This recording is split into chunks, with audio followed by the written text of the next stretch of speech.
Você venceu o primeiro desafio. O ponteiro da balança já desceu, as roupas antigas já não parecem mais suas e você ganhou uma saúde e um fôlego que você não tinha há décadas. No entanto, quando você se olha no espelho, parece que aquela embalagem que ficou, que é o seu corpo novo, não condiz com o que você é hoje.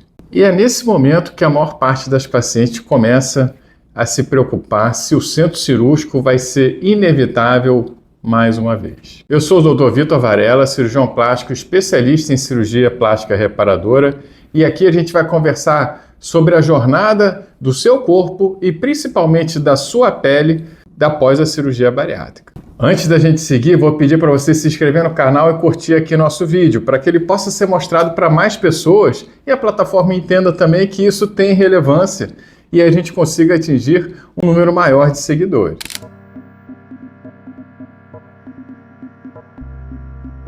Para começar a entender o que está acontecendo com o seu corpo, a gente tem que falar das fibras que fazem parte dessa sua nova aparência e que dão essa sustentação da pele. Vou falar principalmente de duas proteínas, o colágeno, que é que dá aquela estrutura toda à pele, e a elastina, que é o que dá a parte de retração, de elasticidade da pele. Se você pensar bem, durante os anos da obesidade, a pele ficou muito distendida, como se fosse um elástico mesmo. E ficou durante muito tempo daquela forma. Como você perdeu peso com a cirurgia bariátrica de uma forma mais abrupta, de uma forma um pouco mais rápida, aquilo dali não se acomodou muito bem. E, eventualmente, as fibras colágeno e de elastina também não se acomodaram e ficam um pouco de pele sobrando. É claro que isso varia de paciente para paciente. Tem paciente que não tem tanta perda assim, que eventualmente a obesidade não fez parte da vida da paciente durante muito tempo. Então as fibras também não ficaram tão distendidas dessa forma. Mas é claro que se a maior parte das pacientes tem isso, vai ter um pouco de dificuldade da pele se acomodar no pós-operatório, né, depois de uma perda de 40, 45 quilos em 1 ano e meio, mais ou menos. Além dessa perda de elasticidade, a gente tem uma alteração também em nível vascular. Toda aquela trama vascular muda também, né, que são as artérias e as veias, que antigamente faziam parte de um tecido um pouco maior. Com a perda de peso, esses vasos não diminuem na mesma proporção, que pode deixar a pele também um pouco mais fina, tendo uma predisposição às estrias, por exemplo. Isso explica porque às vezes a gente tem aquela aparência de uma pele mais murcha, um pouco sem vida também. É um pouco dessa alteração da microcirculação. E aí a gente tem um conjunto, tanto da pele quanto de microcirculação, que não se adapta. Parece que você está usando uma capa que não serve mais em você. Essa é a sensação de quem perdeu o peso e tem esse excesso de pele também para levar junto no pós-operatório. E é claro que no consultório a gente vê que esse excesso de pele, ele traz problemas muito maiores do que a vaidade. São problemas funcionais realmente, de atrito de pele com pele, de infecções, de inflamações recorrentes, seja na região das axilas, seja abaixo do abdômen, seja abaixo da mama ou naquela região do meio das coxas. E dependendo de onde você tiver o excesso de pele, isso também pode mudar outros órgãos, por exemplo. Vamos lá, no abdômen, se você tem um excesso de pele muito grande, aquilo ali funciona como um pêndulo, né? E aí você tem que forçar um pouco as costas para trás, você força a coluna, começa a ter dores lombares também, para compensar o excesso de pele que está pendendo para frente. Mesma coisa na mama, começa a pesar mais, e você tem que corrigir a sua postura, a sua coluna. Então traz outras dificuldades que vão muito além do aspecto estético mesmo. E é engraçado que a gente vê isso muito aqui no consultório. Muitas pacientes acham que não deveriam nem pensar em cirurgia plástica, porque elas fizeram a cirurgia bariátrica optando por saúde. Não foi uma questão estética. E aí essa ficha às vezes não cai, porque ela entende que a cirurgia plástica é um procedimento estético, e não é. A questão não é essa, a questão é devolver a função aos órgãos, fazer a cirurgia reparadora e te dar qualidade de vida. Entenda, a cirurgia plástica ela vai funcionar como parte do tratamento que foi iniciado lá atrás.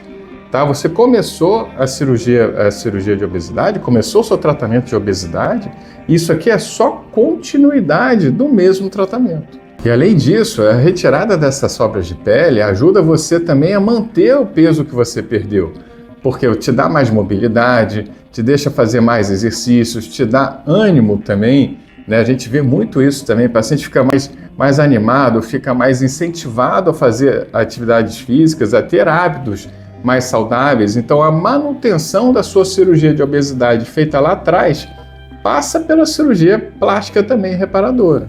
É como se fosse o início de uma caminhada, onde você começa lá atrás com endocrinologista, com cardiologista, clínico geral que te indicou a cirurgia de obesidade. Você entrou numa equipe de cirurgia bariátrica com cirurgião, com psicólogo, nutricionista. Aquele acompanhamento ele foi sendo iniciado. Você perdeu peso, né? Enfim, tem um excesso de pele, encontrou o cirurgião plástico e continua a sua caminhada.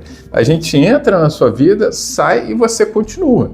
E é isso, é uma caminhada iniciada lá atrás. A gente entra para ajudar, para te facilitar ao longo dessa caminhada. Mas e aí, todo mundo vai precisar de cirurgia plástica? Não necessariamente. Depende muito dessa concentração de elastina, colágeno, o tempo que a paciente foi exposta à obesidade, né? O quanto que as fibras colágeno conseguem fazer essa retração. Mais do que isso, o quanto que ela perde de peso, se ela mantém a dieta boa, faz exercícios, se a pele dela tem essa retração maior ou não. Existem pacientes que precisam fazer abdominoplastia em âncora, que é aquela abdominoplastia grande, que tem um corte vertical, tem um corte horizontal, que a gente vai falar um pouco mais para frente. E tem pacientes que precisam fazer só uma lipoaspiração. E tem pacientes que nem isso fazem no abdômen. Então isso varia muito de pessoa para pessoa. Então o centro cirúrgico não é certo para você.